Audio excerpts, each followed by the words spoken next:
Audiência de conciliação, reunião no Tribunal Regional do Trabalho tenta por fim a greve da empresa Paulo Tour, que faz o transporte coletivo em Palhoça. A paralisação já dura 16 dias.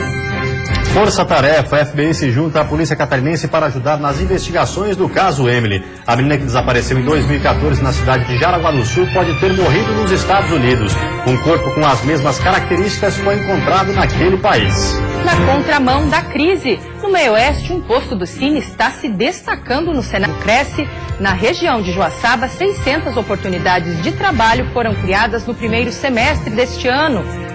E no esporte, Criciúma volta a campo hoje à noite pela Série B do Campeonato Brasileiro. E o desafio fora de casa é contra o Botafogo, líder da competição. E a mudança no Joinville para tentar sair da zona do rebaixamento. O novo treinador foi apresentado hoje pela diretoria do clube. Não sou santo, não sou salvador da pátria. Sou profissional de futebol. O Band Cidade desta terça-feira já está no ar.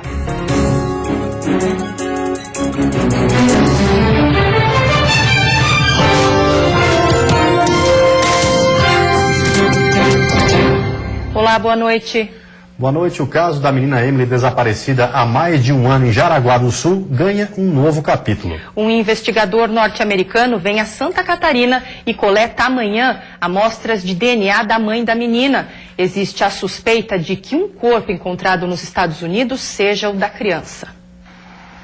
O desaparecimento de Emily Miranda Anacleto desafia a polícia há 1 ano e 2 meses. A menina foi raptada pelo pai durante uma visita assistida em Jaraguá do Sul. Alexandre Anacleto foi encontrado morto e carbonizado um dia depois. Desde então, nenhuma pista do paradeiro da menina foi encontrada. As investigações feitas pela Polícia Civil de Jaraguá do Sul ganharam reforço da DEIC de Florianópolis e da Delegacia de Desaparecidos. O caso entrou até para a lista da Interpol. Eu vejo as coisas dela, o ursinho dela na cama. Eu imagino ela ali do meu lado, dormindo. Como eu chego até a sonhar com ela direto, né? Eu sonho com ela voltando para casa, mas nunca chega, não tem fim. Uma foto vinda dos Estados Unidos trouxe um novo capítulo ao caso. A imagem, feita com a ajuda de computação, é a reconstituição do rosto de uma menina encontrada carbonizada no estado de Massachusetts, cujos parentes não foram localizados. A semelhança de características entre as meninas levantou suspeitas. A polícia dos Estados Unidos se interessou pelo caso e vai prestar apoio às investigações. Um policial norte-americano veio a Santa Catarina para coletar amostras de DNA de Josenilda Alves Miranda, mãe de Emily. O material genético dela vai ser comparado com o DNA do corpo encontrado em Massachusetts. Existem alguns traços semelhantes e claro que nos Estados Unidos há a investigação em andamento e coisas que a polícia de lá não nos abriu. Isso é segredo da investigação. Então, o policial, especificamente o policial que está com esse trabalho lá, nos pediu as fotos da Emily e principalmente o DNA. A coleta de DNA está prevista para essa quarta-feira em Jaraguá do Sul. Como o caso ainda não foi confirmado, a Polícia Civil catarinense reforça que se alguém tiver pistas do paradeiro de Emily, deve entrar em contato pelo 181. A ligação é anônima. Em Tubarão, no sul do estado, uma obra polêmica está perto do fim. A ponte de Congonhas, que vai substituir a antiga ligação de madeira entre Tubarão e Jaguaruna. No dia 31 de dezembro de 2013, a velha ponte de madeira foi interditada por falta de segurança. Quem usava a travessia precisa dar uma volta de cerca de 20 quilômetros para chegar a Jaguaruna. Meses depois da interdição, a ponte foi derrubada e as obras da nova estrutura tiveram início. Os custos previstos são de mais de R$1 milhão. A data para o término da obra continua na placa, 16 de dezembro de 2014. Mas hoje, o que se vê são trabalhos a pleno vapor. Isso porque o projeto da obra precisou ser refeito por 2 vezes. Erros de cálculo previam uma ponte muito curta, que sequer atravessava o rio. O primeiro projeto tinha 50 e poucos metros de comprimento, que não chegava a cobrir o rio, né? O segundo projeto tinha em torno de 60 metros, também não cobria todo o rio, e esse projeto fechou com 74 metros de comprimento. Outro detalhe que chamou a atenção no projeto foi a falta das cabeceiras. O governo do estado financiou a construção da estrutura, que fica a cerca de 5 metros do nível da estrada e tem 70 metros de comprimento.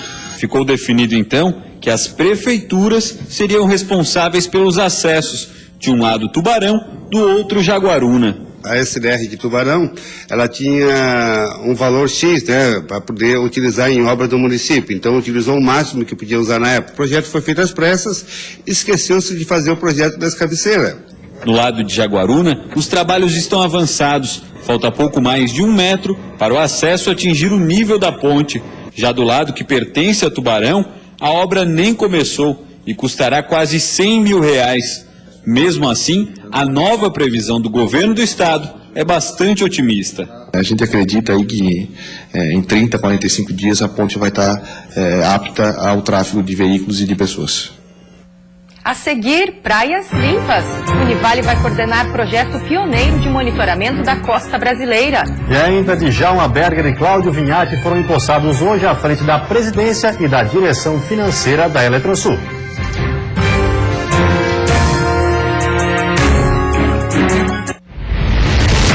Campeões. Tomou posse hoje a nova diretoria de operação da Eletrosul. Djalma Berger, a partir de agora, é o novo presidente da empresa. Funcionários da Eletrosul e autoridades estaduais e federais lotaram o hall de entrada do prédio e prestigiaram a cerimônia de posse. A nomeação dos novos diretores já havia sido aprovada no início do mês pelo Conselho de Administração da empresa. E os desafios a partir de agora são grandes, conforme o novo presidente. Os desafios é manter a segurança do setor elétrico, investir maciçamente nos estados onde a Eletrosul tem a sua atuação e basicamente trazer para Santa Catarina também aqueles investimentos que são tão necessários na infraestrutura do setor elétrico. Cláudio Vinhati assume o cargo de diretor financeiro e destaca a importância da Eletrosul para a geração de energia no Brasil. O compromisso nosso é tornar cada vez ela maior, mais competitiva no mercado, com um equipe de funcionários extraordinário e ajudar a construir as políticas governamentais. A Eletrosul é geradora e transmissora de energia da Eletrobras. Em Santa Catarina, as obras estão espalhadas pelo Litoral Sul, região Norte e Grande Florianópolis, somando mais de 130 milhões de reais em investimentos. A Eletrosul é uma das empresas mais importantes da Eletrobras. Eu até digo hoje, com orgulho, que é a melhor empresa de transmissão do Brasil. A Universidade do Vale do Itajaí será responsável por um projeto pioneiro no Brasil, monitorar 800 quilômetros de praias que vão de Laguna até o litoral de São Paulo. A intenção é buscar informações e analisar o comportamento de aves e mamíferos marinhos. A morte de animais marinhos, infelizmente, é algo recorrente no litoral do país. Muitas instituições já contam com programas de resgate e reabilitação dessas aves e mamíferos. O que não se tem ainda são dados de como, por exemplo, as atividades de produção e escoação de petróleo e gás natural interferem nesses casos. Com esse trabalho de monitoramento, você vai poder compilar, ter os dados, entender o porquê que talvez um animal às vezes chega à praia, porquê que chega num ano, porquê que não chega no outro. Vai facilitar a vida dos pesquisadores, porque eles vão poder trabalhar com números efetivos, vai facilitar a vida do Estado, que vai poder programar as suas ações e atividades. Então, assim, você tendo dados, a ciência, ela agradece. A Universidade de Itajaí será responsável pela coleta desses dados. O convênio pioneiro de avaliação dessas atividades foi firmado hoje com a Petrobras. Ao todo, 12 instituições farão parte do desenvolvimento do projeto. 5 unidades de estabilização, 5 de reabilitação e 3 bases de apoio serão montadas para abrigar 400 profissionais. E a gente vai ter um plano de comunicação integrado entre todas essas instituições. Então nós vamos ter um número, um 0800 para as pessoas poderem ligar, que vai ser centralizado, vamos ter um site para as pessoas verem o que está sendo encontrado, que também vai ser centralizado em todas as instituições. Então esse projeto está integrando esforços das instituições que já vinham trabalhando com essas atividades ao longo da costa que está sendo monitorada. A execução do projeto vai durar 1 ano e 9 meses. Durante esse período, os pesquisadores querem saber o porquê os animais estão morrendo e aparecendo nas praias do litoral sul e sudeste do país. O monitoramento será feito todos os dias e os pesquisadores devem percorrer cerca de 800 quilômetros entre Ibatuba, no estado de São Paulo, até Laguna, aqui em Santa Catarina. Por mês serão mais de 22.650 quilômetros percorridos, o que equivale a uma volta ao mundo a cada 50 dias. Vai ser estruturado em 10 pontos ao longo de toda essa costa para poder fazer esse atendimento. A terça-feira teve um amanhecer gelado na Serra e por lá as temperaturas voltaram a cair. Em Urupema, os termômetros marcaram 0 grau e o frio trouxe de novo a geada para a região, cobrindo as paisagens de branco. A sensação térmica na cidade foi ainda menor, o que obrigou os moradores a se agasalharem bem antes de saírem de casa. Mas a previsão para esta quarta-feira é de calor e poucas nuvens em quase todas as regiões do estado, menos na Serra, onde as primeiras horas do dia continuam frias. A mínima deve ficar em 4 graus, mas a máxima pode chegar aos 21 graus. Já no oeste, litoral sul e litoral norte, os termômetros sobem aos 25 graus. No Vale do Itajaí e na Grande Florianópolis, as máximas devem ser de 24 graus. E no Planalto Norte, a quarta-feira começa com 12 graus, mas chega aos 22 graus. E no Dia Mundial de Luta contra as Hepatites, uma boa notícia. O governo federal anunciou que novos medicamentos contra a hepatite C vão estar disponíveis no Sistema Único de Saúde ainda este ano. Pois é, cerca de 2 milhões de brasileiros têm hepatite C, mas apenas 100 mil sabem disso. Seu Rômulo só descobriu a doença quando já estava com hemorragia no sistema digestivo. O tratamento foi longo. O aposentado levou de 1992 a 2013 para conseguir se curar. Hoje ele tem uma ONG que alerta sobre a importância do diagnóstico precoce. Toda doença, quando é descoberta no início, é muito mais fácil de tratar. A transmissão acontece por meio de relação sexual com pessoas infectadas, seringas contaminadas, material médico mal esterilizado e transfusões de sangue. Os sintomas só começam a se manifestar com 20 ou até 40 anos após a infecção, já em estágio avançado. O fígado é o órgão mais atingido. Todos os brasileiros acima de 45 anos devem se submeter ao teste anti-HCV. Esta é a melhor maneira de diagnosticar precocemente e submetê-los ao tratamento antes que a doença hepática avance às suas fases terminais. O teste rápido para o diagnóstico está disponível nos postos de saúde e em hospitais públicos. Ainda não há vacina contra a doença, que é mais grave que os tipos A e B. A hepatite C é responsável por 60% dos casos de câncer de fígado e 65% dos transplantes. Mas hoje, o tempo de cura já é menor. Bem mais tranquilo, até porque os efeitos colaterais são mínimos. O tempo de tratamento no meu caso, 12 semanas, né? 3 medicamentos necessários para o tratamento e com custo bastante alto estarão disponíveis pelo SUS a partir de agosto. São poucas as doenças infecciosas crônicas curáveis. A hepatite C é uma dessas doenças infecciosas crônicas curáveis. Depois do intervalo, tem o futebol pela Série B. O Criciúma entra em campo hoje à noite com a missão de vencer fora de casa, mas o adversário é o líder do campeonato. E o novo técnico do Joinville apresentado hoje aos jogadores.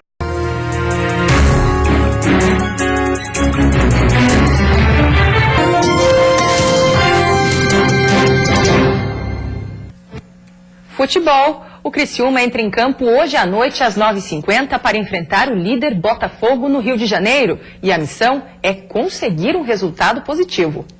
Com Petkovic ainda invicto na Série B, o Tigre encara nesta semana 2 partidas fora de casa que podem mudar de vez a história da equipe no campeonato. Tá certo que o empate em casa contra o Santa Cruz não estava nos planos e até desanimou o torcedor. Mesmo assim, o jogo já é passado e o foco agora é na semana decisiva que o Criciúma vai enfrentar. Eu tinha falado após o jogo contra o Santa Cruz, que dentro do nosso planejamento, ficamos 2 pontos menos do que a gente planejou até o jogo com o Criciúma, né? No jogo do Santa Cruz. Então nós temos planejamento nos próximos 5 jogos até o final do primeiro turno. E agora temos que recuperar esses 2 pontos em algum lugar. Então vamos em busca dessas primeiras 2 oportunidades. Com 7 gols em 7 jogos sob o comando de Petkovic, a torcida acompanha uma dificuldade: a bola na rede. As 3 vitórias na Série B foram por um gol de diferença. Essa bola do Natan é um exemplo. Ela poderia ter dado a vitória ao Tigres, mas parou em um erro de conclusão, algo que o treinador espera mudar daqui para frente. Times que são muito bons e que têm resultados muito bons, eles criam 3, 4 chances e fazem 2, 3 gols. Que se uma cria 7, 8 chances, oportunidades, não faz nenhum gol. Então, nesse plano, realmente a gente está muito abaixo do nível. Para o jogo de hoje, o Tigre conta com o retorno de pelo menos 3 peças importantes: Fábio Ferreira e Guilherme Santos, que estavam suspensos, e o volante Marcão, que havia sido poupado por cansaço. E pela Série A, o novo técnico do Joinville, PC Guzmão, teve hoje o primeiro contato com os jogadores. Ele ressaltou que quer, acima de tudo, profissionalismo na equipe. Em meio às mudanças no departamento de futebol, os jogadores do JEC se reapresentaram hoje após a derrota para o Santos. O treino regenerativo já foi acompanhado pelos olhares de PC Guzmão, que foi apresentado oficialmente nesta manhã pelo presidente do clube. Gostei muito do PC na apresentação, gostei muito, acho que me convenço, hoje eu estou mais convencido de que eu trouxe o homem certo. PC Guzmão já teve passagens pelo Palmeiras, Flamengo e Cruzeiro, e o último clube foi a Penapolense. Com a confiança da diretoria do JEC, o novo treinador foi direto ao dizer para que veio. Eu não vim fazer clube de amigos, no grupo de profissionais. Eu sou extremamente profissional, não abro mão do meu comando, da disciplina. Mas já avisou que vai precisar de muito trabalho e apoio do elenco e da torcida. Não sou santo, não sou salvador da pátria, sou profissional de futebol. E é com esse conceito que eu estou chegando para dar o meu melhor e poder ajudar a que a gente possa sair disso aí. Mas para isso vai ter que ter uma mobilização muito grande. Antes da apresentação oficial e de comandar o primeiro treino no Joinville, o técnico PC Guzmão participou de uma conversa com os atletas. Jogadores como Aleph, Drauzio e William Henrique, que estavam afastados, foram reintegrados ao grupo. A conquista de uma vaga no time titular recomeça do zero, segundo o treinador. Independentemente de nomes ou quanto ganham, são todos para mim são iguais. Aquele que tem 19, até o Marcelo, que é o mais experiente do grupo. No próximo bloco, na contramão da crise, Joaçaba é destaque na geração de empregos no estado. E ainda depois de audiência na Justiça do Trabalho, greve do transporte coletivo em Palhoça pode estar perto do fim.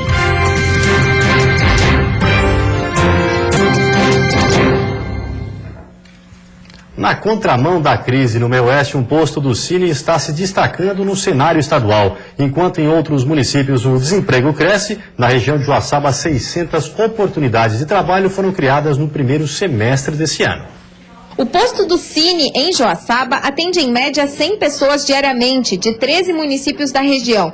E quanto ao encaminhamento ao mercado de trabalho, tem se destacado em Santa Catarina. No mês de junho, o Cine colocou no mercado 114 trabalhadores, o que colocou o posto na primeira colocação no estado. A marca positiva se repetiu ainda em outros 2 meses desse ano. E no total foram mais de 600 oportunidades geradas apenas no primeiro semestre. Em paralelo, de acordo com o gerente da unidade de Joaçaba, o número de encaminhamentos para seguro-desemprego caiu de 40 para uma média de 15 ao mês. O trabalhador, antes de sair da empresa, ele pensa muito para sair. Porque se ele saber se ele vai sair da empresa, ele não vai arrumar tão fácil outro emprego, pelo que está passando o país nesse momento. Antigamente você tinha uma proposta de 50, 100 pila a mais, tu saia do emprego e ia para outro. Hoje não, hoje o trabalhador está pensando, está mais consciente, por quê? Porque se ele sair, pode ser que ele não arrume outro emprego. Ou ainda não dê certo nesse tempo. Não dê certo nesse meio tempo, onde falou que ia ter mais um aumento. Segundo o Cadastro Geral de Empregados e Desempregados, Santa Catarina registrou queda no número de novos postos de trabalho. Mas ainda assim, o saldo é positivo. No caso do Cine, só em Joaçaba hoje há 30 vagas em aberto. O trabalhador que está desempregado gostaria de trabalhar, que vem ao Cine, né? Trazendo a carteira de trabalho aqui na rua Francisco Linde, que a gente faz o cadastro desse trabalhador. Se esse trabalhador estiver qualificado para essas vagas, a gente encaminha. mais contenção de despesas. Cidades catarinenses continuam apertando o cinto para conter os cortes no orçamento e evitar crises financeiras. Na Serra, a maioria dos municípios vem tomando medidas para equilibrar as contas. O momento em muitos municípios catarinenses é de economia. Na Serra, a palavra mais citada do ano vem sendo colocada em prática diariamente.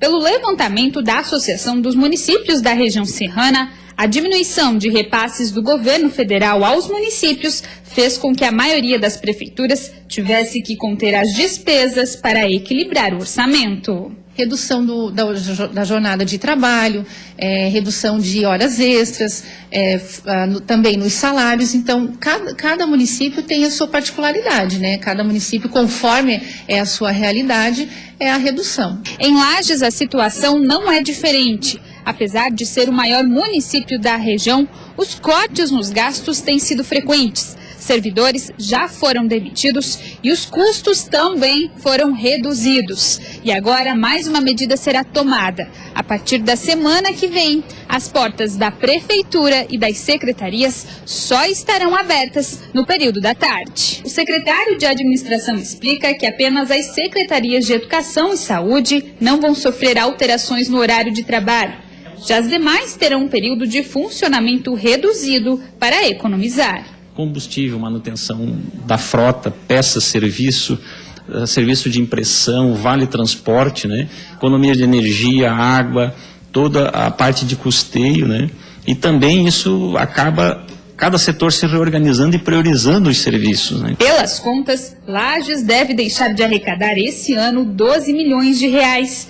Por conta disso, ações como descontos no pagamento dos impostos devidos à Prefeitura estão sendo realizadas. A campanha vai até o final dessa semana. Hoje, a maior preocupação das prefeituras tem sido manter a folha de pagamento em dia, sem contar que o 13º salário já está por vir. A folha de pagamento, né, com certeza. O funcionário, no final do mês, precisa receber o seu salário e os municípios precisam ter esses recursos, né, com certeza. E terminou em acordo a audiência de conciliação entre trabalhadores e empresários da empresa Paulo Tour, que atua no transporte coletivo de Palhoça. A categoria está em greve há 16 dias e realiza uma assembleia logo mais para decidir sobre o fim da greve. O desembargador do trabalho, Amarildo Carlos de Lima, mediou a audiência, que terminou com um acordo entre os representantes dos trabalhadores e a direção da empresa Paulo Tour. A lista, que possui 8 itens, diz que a empresa precisa aumentar o valor do Vale Alimentação de R$ 460 para R$ 500 a partir de janeiro, não descontar os dias parados e colocar em dia o pagamento do Fundo de Garantia dos Trabalhadores, sob pena de multa de 50% do valor devido, caso haja descumprimento. A maioria dos prazos já estavam sendo cumpridos, como vocês devem ter observado aqui, acompanhando a audiência. Vai continuar cumprindo esses prazos e procurando manter o restante que foi acordado hoje. Funcionários da empresa Paulo Tour decretaram greve há 15 dias, mas para saber se a greve terá encerramento ou não, o acordo precisa ser apresentado para a categoria em uma Assembleia Geral que está marcada para logo mais, às 7h30 da noite. Nós vamos explicar o que aconteceu na audiência, o que pode acontecer no futuro, e os trabalhadores que vão decidir o retorno da greve, ao retorno da greve amanhã ou a continuação da greve para amanhã. A empresa Paulo Tour é responsável por operar linhas municipais em Palhoça e intermunicipais nos municípios de Garopaba e Paulo Lopes. Na semana passada, o prefeito de Palhoça, Camilo Martins, chegou a anunciar a rescisão de contrato com a empresa, alegando problemas apontados na prestação de serviço ao longo dos anos. A empresa não foi notificada. Até agora a gente não tem conhecimento de nenhum processo administrativo instaurado e já estamos aguardando alguma posição da prefeitura. Antes de encerrarmos, vamos dar uma olhadinha em como está o trânsito na capital. Você vê aí imagens ao vivo das duas pontes que fazem a ligação entre a ilha e o continente. O movimento é intenso em ambos os sentidos, mas flui dentro da normalidade. Em Florianópolis faz agora 19 graus. Você fica agora com o Jornal da Band. Uma ótima noite a todos e até amanhã. Boa noite, até amanhã.